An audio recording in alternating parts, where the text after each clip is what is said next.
Hello student, अब आगे का चैप्टर का जो पोर्शन है वो मैं आपको बताने जा रहा हूँ।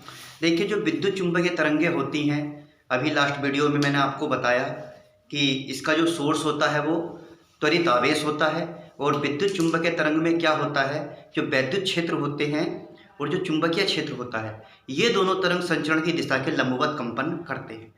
जैसा कि आपको पता है, किसी तरंग के संचरण में जो माध्यम होता है, अगर उसके कारण लंबवत कंपन करते हैं तो उस तरंग को हम कहते हैं अनुप्रस्थ तरंग, यानी कि ट्रांसवर्स वेव। तो देखिए, यहाँ पर जो वैद्युत चुंबकीय तरंग की प्रकृति है, सबसे पहले अगर हम इसकी प्रकृति की बात करें तो इसकी प्रकृति कैसी है? इसकी प्रकृति है अनुप्रस्थ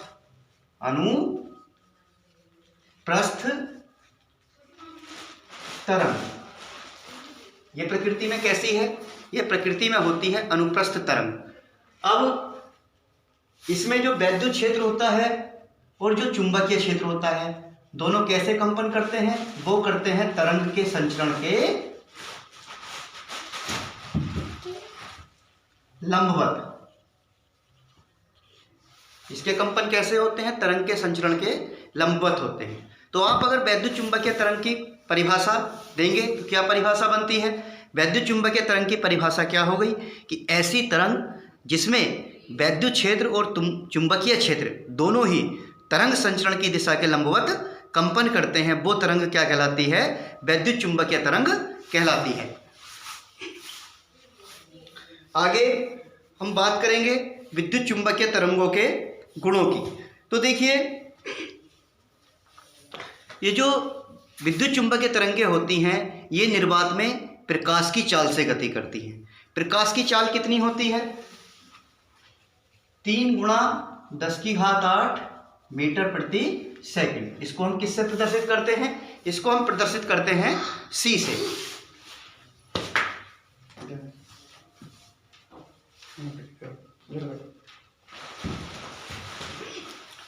तो प्रकाश की चाल कितनी होती है? 3 × 10⁸ मीटर प्रति सेकंड।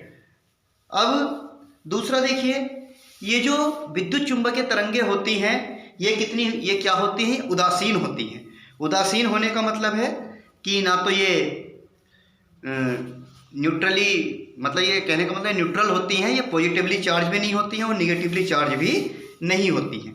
तो ये उदासीन होती हैं और वैद्युत क्षेत्र और चुंबकीय क्षेत्र किसी के भी द्वारा क्या होती हैं? विक्षेपित नहीं होती है। तीसरा जो इनका गुण है, देखिए, ये जो तरंगे हैं, ये तरंगे कैसी हैं? अनुप्रस्थ तरंगे हैं। और तरंगों के जो गुण होती हैं, ये सारे गुण जो है तरंगों के प्रदर्शित करती है। जैसे परावर्तन हुआ, अपवर्तन हुआ, विवर्तन हुआ, ध्रुवण हुआ, तो इन सारी घटनाओं को क्या करती हैं? विद्युत चुंबकीय तरंगे प्रदर्शित करती है। ठीक है। इसके बाद देखिए, जो इनका वेग होता है, वेग हमने बताया कि प्रकाश के वेग के बराबर इनका वेग होता है। अब एक्चुअल में होता क्या है? प्रकाश भी विद्युत चुंबकीय तरंग ही है। तो इसका जो वेग को दर्शाया जाता है वो E/v। तो E/v की वैल्यू कितनी होती है? देखिए, 1/√μ0 के द्वारा हम इन तरंगों के वेग को दर्शाते हैं। तो 1/, इससे किसकी वैल्यू आ जाती है? C की वैल्यू आ जाती है। और ये कितनी आती है? 3 × 10⁸ मीटर प्रति सेकंड। आपको एक्चुअल में क्या सोल्व करना है? आपको ये 1/√μ0 की वैल्यू 4π × 10⁻⁻7 और ε0 की वैल्यू 8.85 × 10⁻12। जब आप इसको हल करेंगे तो ये हल करके कितना आ जाएगा? 3 × 10⁸, यानी कि प्रकाश की जो चाल होती है उसके बराबर ये आ जाएगा। आगे इनके देखिए जितने भी गुण हैं, आपको ये सब कॉमन गुण हैं। ये आपको जो है इनको क्या करना है? आपको ध्यान रखना है। आगे देखिए, हम इसका जो है इसका कैरेक्टराइजेशन जो है बताएंगे। आगे देखिए कि हमने क्या बताया था, वैद्युत चुंबकीय तरंगों का जो सोर्स होता है वो एक त्वरित आवेश होता है। अब क्योंकि हम इसको वैद्युत चुंबकीय तरंग कह रहे हैं और तरंग की क्या होती है? एक निश्चित आवृत्ति और एक निश्चित तरंगदैर्घ्य होती है। तो इन विद्युत चुंबकीय तरंगों की आवृत्ति क्या होती है? तो देखिए, जो इसका सोर्स है, जो त्वरित आवेश है, वो जिस अल्टरनेटिंग फ्रीक्वेंसी से दोलन करता है, हमने पहले ही बताया था कि उसका जो इक्वेशन थी आवेश की, Q बराबर Q0 साइन ओमेगा टी। तो जिस अल्टरनेटिंग फ्रीक्वेंसी से ओमेगा बराबर कितना होता है 2πr, तो F क्या है यहाँ पर? आवृत्ति है। तो जिस फ्रीक्वेंसी से ये आवेश दोलन करता है उसी आवृत्ति की क्या होती है? विद्युत चुंबकीय तरंगें उत्पन्न होती हैं। तो देखिए, हमारी जो विद्युत चुंबकीय तरंगें होती हैं, इनकी आवृत्ति कितनी होती है? जो त्वरित आवेश होता है, जिस सोर्स से उत्पन्न हो रही है, उसकी जो आवृत्ति होती है वही क्या होती है? इन विद्युत चुंबकीय तरंगों की आवृत्ति होती है। तो सबसे पहले कितने? 1887 ईस्वी में हर्ट्ज, 1887 में किसने? हर्ट्ज ने क्या किया था प्रयोगशाला में, और प्रयोगशाला में 5 मीटर तरंगदैर्घ्य वाली तरंगों की उत्पत्ति की थी। इसके कुछ समय पश्चात जगदीश चंद्र बोस और जी मार्कोनी ने भी जो है इलेक्ट्रोमैग्नेटिक वेव को संप्रेषित करने में सफलता पाई थी। ठीक है, तो आगे हम आपको बताने जा रहे हैं कि प्रकाश का विद्युत चुंबकीय सिद्धांत। देखिए, प्रकाश का विद्युत चुंबकीय सिद्धांत क्या है कि मैक्सवेल ने अपनी जो समीकरणी थी उनके द्वारा ये बताया कि जो प्रकाश होता है वो विद्युत चुंबकीय तरंगों के रूप में ही आगे बढ़ता है। प्रकाश में भी क्या होते हैं? हमारे वैद्युत क्षेत्र और चुंबकीय क्षेत्र दोनों ही परस्पर लंबवत होते हैं, और प्रकाश के संचरण की दिशा के भी क्या होते हैं? वो लंबवत होते हैं। तो कहने का तात्पर्य यह है कि प्रकाश भी क्या है? एक वैद्युत चुंबकीय तरंग है, और चूंकि इसमें जो वैद्युत क्षेत्र है और चुंबकीय क्षेत्र हैं वे दोनों क्या है? तरंग संचरण की दिशा के लंबवत है।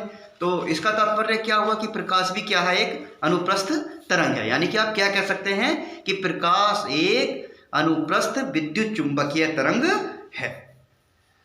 अब देखिए, हम विद्युत चुंबकीय स्पेक्ट्रम की बात करेंगे। तो विद्युत चुंबकीय स्पेक्ट्रम क्या होता है?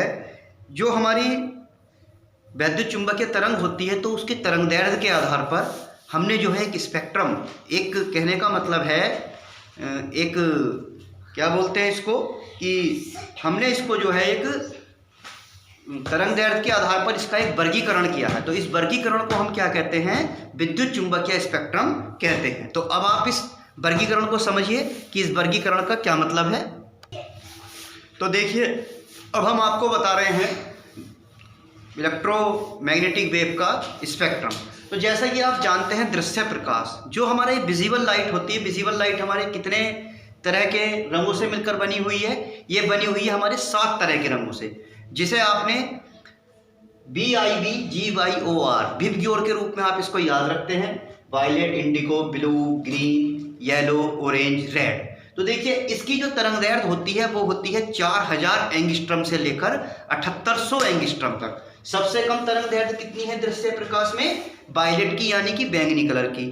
और सबसे अधिक तरंगदैर्घ्य किसकी है? लाल रंग के प्रकाश की। कितनी है? 7800 एंगस्ट्रम। अब देखिए, आप इस कैरेक्टराइजेशन को बीच में लिख लीजिए। दृश्य प्रकाश हो गया, इसको आपने किससे प्रदर्शित किया है? विबग्योर से प्रदर्शित किया है। तरंगदैर्घ्य कितनी हो गई? 4000 एंगस्ट्रम से 7800 एंगस्ट्रम। अब आप ध्यान रखिए, वायलेट के पीछे क्या है? अल्ट्रावायलेट। वायलेट के इधर आपको क्या लिखना है? अल्ट्रावायलेट। अल्ट्रावायलेट का मतलब क्या होता है? पराबैंगनी।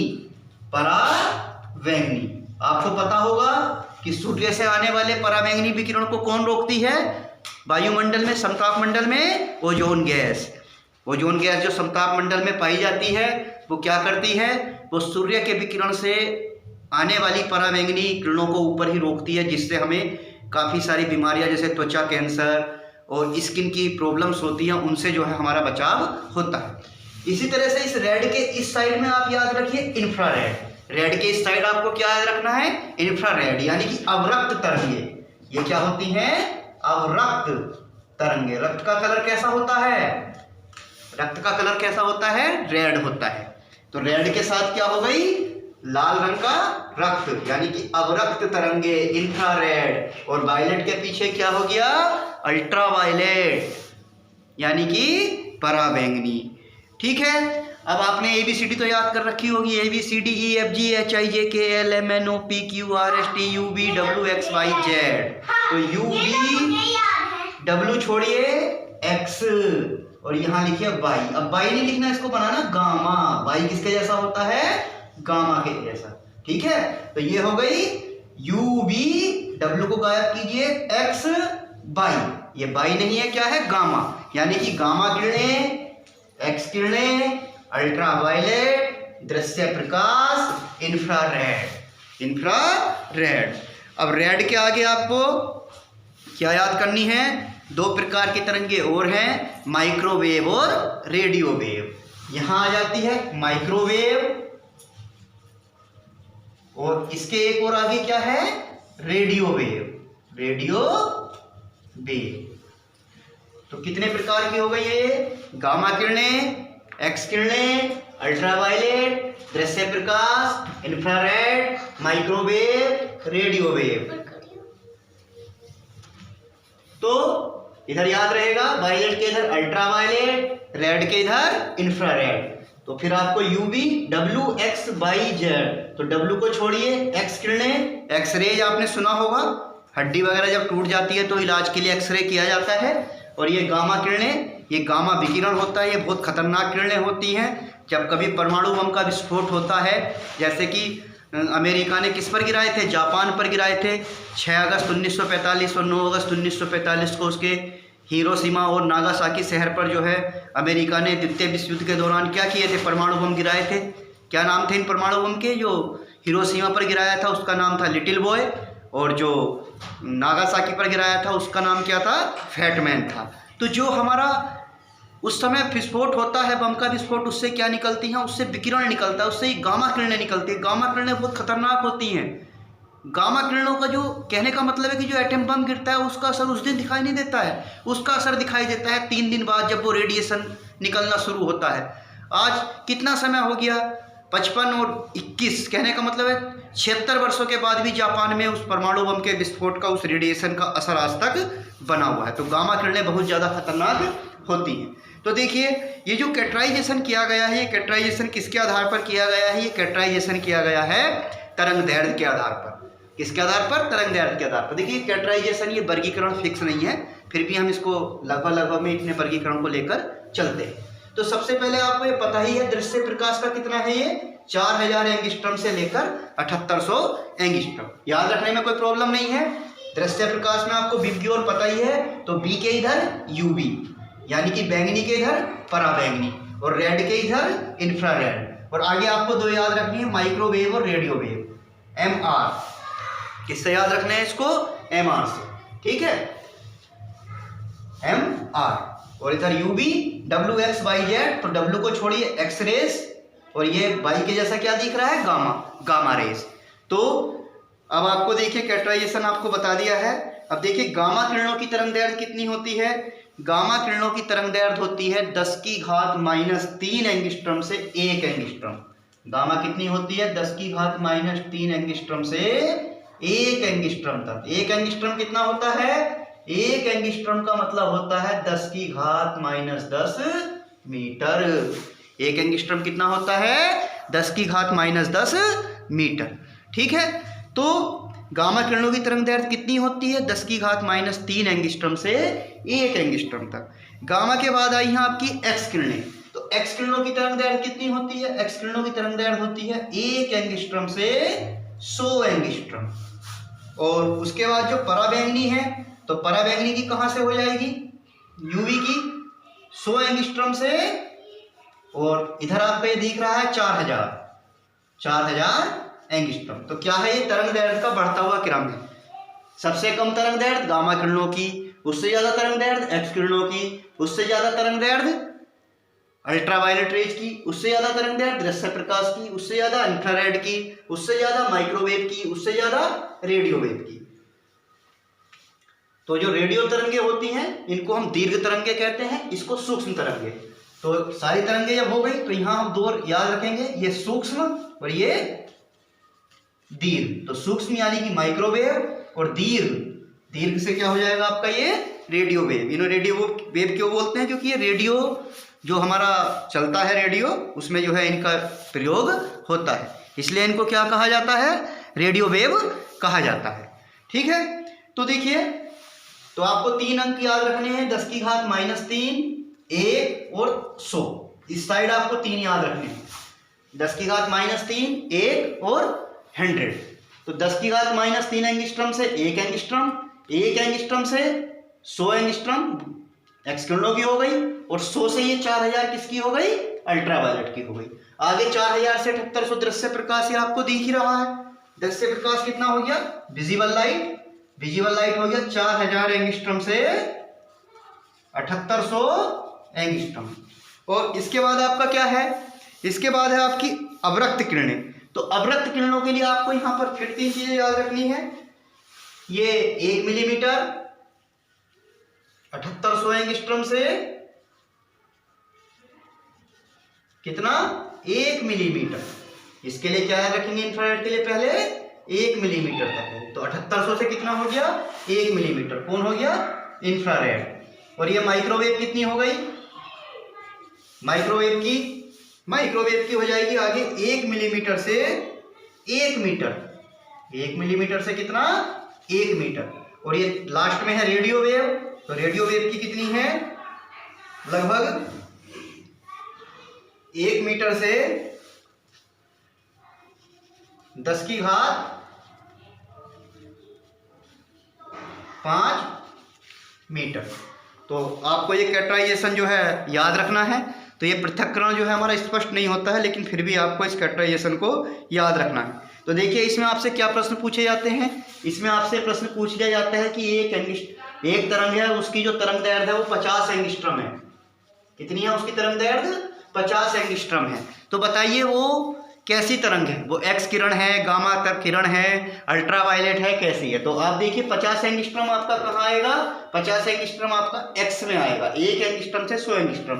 तो 50 एंगस्ट्रम वाली तरंग कैसी है, 50 एंगस्ट्रम वाली तरंग है आपकी एक्स किरण। कैसी किरण है ये, एक्स किरण है। तो ये आपको जो है ध्यान रखना है।